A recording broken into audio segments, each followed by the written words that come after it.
I believe in divine timing and I don't waste my time on regrets, but I do know many of us delay our dreams because of fear or self-doubt.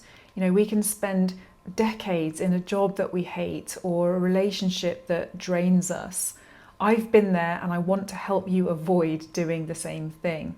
In this video, I'm going to share 10 questions I would ask my younger self so that she could manifest her dream life much more quickly and so that you can do the same.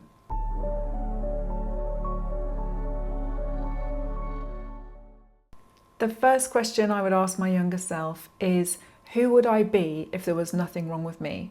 I remember hearing this question from a Tara Brach talk and it literally stopped me in my tracks. I had to sit down. I think I even cried because I realised just how much of our behaviour comes from a false but very deeply ingrained belief that we're not worthy, we're not good enough, we're not lovable. There's something fundamentally wrong with us. And if you're able to strip away those false beliefs, you become unstoppable.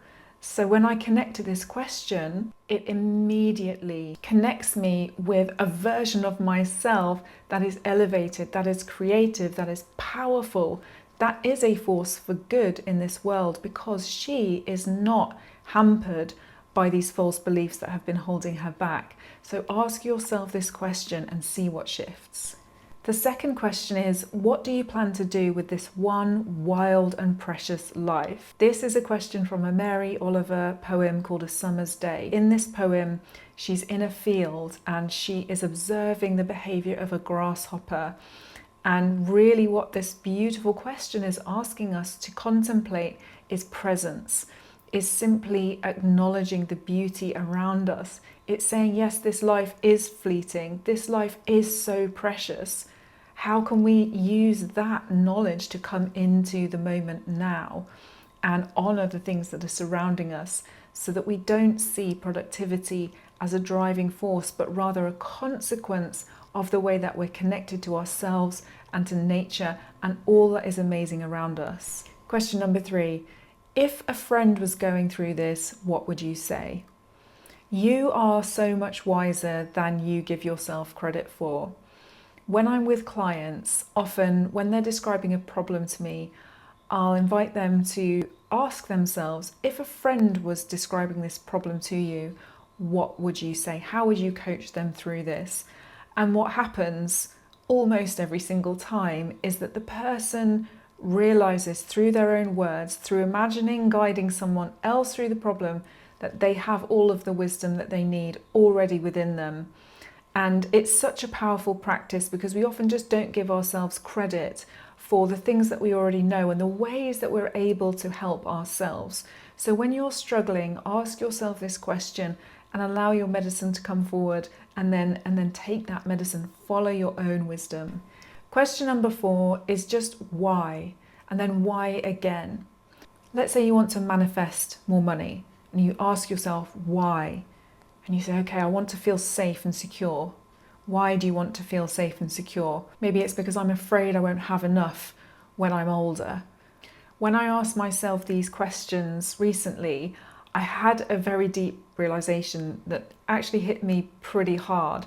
And that was, I was not fundamentally afraid of not having money. I was fundamentally afraid of not being supported and of being alone when I die. What that realization helped me to do was see that what felt like a money block was actually nothing to do with money. It was much deeper than that. And then when I started to heal the fears around abandonment and not being secure later on in life, or when I pass into the next incarnation, then things started to ease, or at least I had a lot more awareness that that was really underneath fears of scarcity. Question 5 is, what do you believe about yourself, other people, and the world? I remember a transformational coach asking me this years ago, and when she did, I basically froze. I couldn't really get to grips with the question at first, but when I started to reflect on it, I realized I believed I wasn't worthy, other people didn't really like me, and the world or life was just hard. Through a lot of inner work, through my spiritual journey, through healing my energy field, I totally transformed my answer. I believe I am an expression of divine consciousness. I believe other people love and support me, and I believe that the world or the universe has always got my back. It is always conspiring in my favor.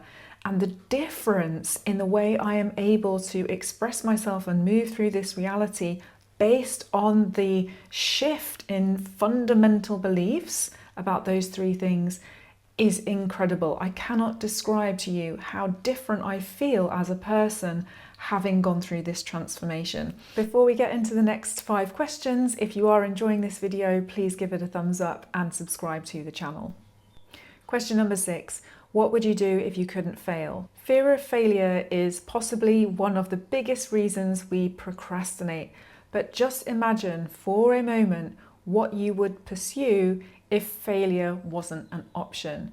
Of course, failure is a possibility, but so is success, and you actually get to choose which timeline you go down. So ask yourself what you would do if you couldn't fail. Focus on the timeline in which success is inevitable. Question number 7. Is this really true? Let's say that you've been dreaming about starting your own business, but every time you think about it, the thought pops up, I can't because I have a job and I just don't have enough time. Is that really true? It feels true, right? Because your calendar's packed and you are very busy, you're spinning lots of different plates and so much is going on. But what if being busy was actually an advantage? Having this limited amount of time forced you to focus on what really matters and stop procrastinating. And here's the next powerful follow-up question. What would need to be true for that not to be true? You know, maybe you need to wake up an hour earlier. Maybe you need to stop binging TV at night and just spend 30 minutes a day progressing towards what it is that you want to create. When you ask, is this really true? Followed by, okay, what would need to change? Then you're not stuck anymore. You're actually strategizing. That's how you can save years of waiting for the right time. Question number 8. What would you say to the world if you had 0 doubts or reservations? I came across this question in a course by Melissa May Dillon, and honestly, it totally cracked me open. Because I realized that what I wanted to say was, you're not your mind, you're not your body.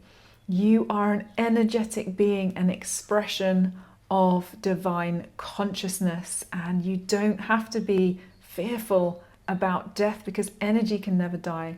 And then the follow-on question was, if you had communicated that and thousands of people, millions of people believed that to be true, what would the impact be on the world? People would be in more harmonious relationships.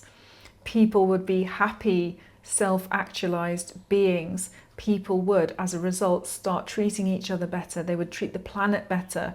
And so the impact of just this one expression of truth could be monumental. It could be a humanity level change.